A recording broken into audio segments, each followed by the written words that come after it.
right, so you guys have a really cool setup today with all the lightsabers. Could you tell me a little about the charity that you guys have? Yeah, sure. As I mentioned before, Saber Guild is a lightsaber choreography organization.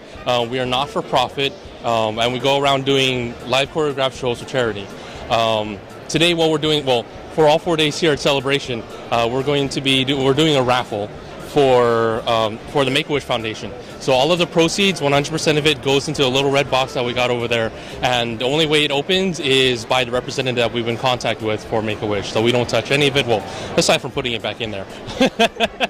But yeah, we've been around for about almost 10 years. I joined back in 2008.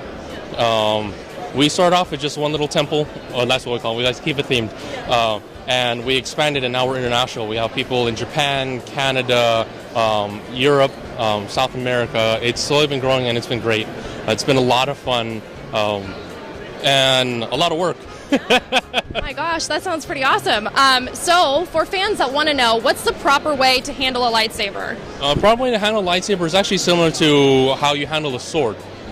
There's different types. As you see with this one, this is what you call a two-handed sword, meaning you would use two hands to operate it. So that means there's two applications. There's Western styles, there's broadsword or long sword, or some of us actually use more like Japanese or Chinese and Asian style, where it's more of a samurai sword or some sort of other Eastern style.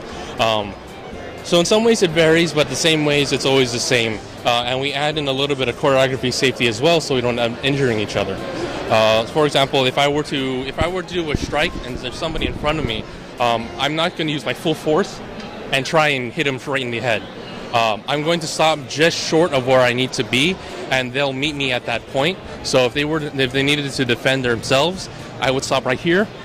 They would end up blocking it, but in the show, it would look like it was completely intentional. Not completely intentional. It would look like it's part of the show, and it's be well rehearsed so that it would look real. We make sure that we're safe by practicing constantly. We don't just go and like, okay, let's rehearse. We'll spend half an hour to an hour, maybe sometimes more, especially if we have newer people that come along, and teach them how to block, teach them how to be safe with it, both offensively and defensively, so that they don't end up hurting their partner. So whether it's blocking their body, blocking their legs, blocking their head, as I mentioned, we make sure they understand all of that. Some people come in and they do already have a lot of knowledge, so it makes the process a little bit easier, but sometimes they may not have the theatrical knowledge, so we have to show them, sometimes instead of just attacking like that, you have to be a bigger swing, just kind of how you see in a movie, somebody throws a punch, they have to do a big wide punch to really emphasize that. You mentioned the movies. Did you guys ever get any of your choreography from the films, or an inspiration from that? We have actually. Some of our shows, we've actually had a Darth Maul and somebody basically play as the young Obi-Wan character, and they did that whole choreography in Episode 1, The Phantom Menace. We've had people just inspired from it in general and kind of mix it up, put this there. They're like, oh, you know what? I like this few series of moves. Let's put that into our regular choreography. And sometimes we'll even look like older films, or we'll look at stuff, like King Arthur or something like that, and we'll get inspired by ideas like that. Every now and then, we'll actually even find, let's say, those that have knowledge.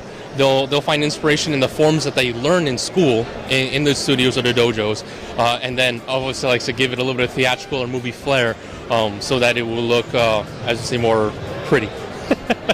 That's so awesome. Thank you so much for taking the time to interview with us, and have a good rest of your day here at the convention. It's been a pleasure meeting you. Thank you very much. You too. Thank you.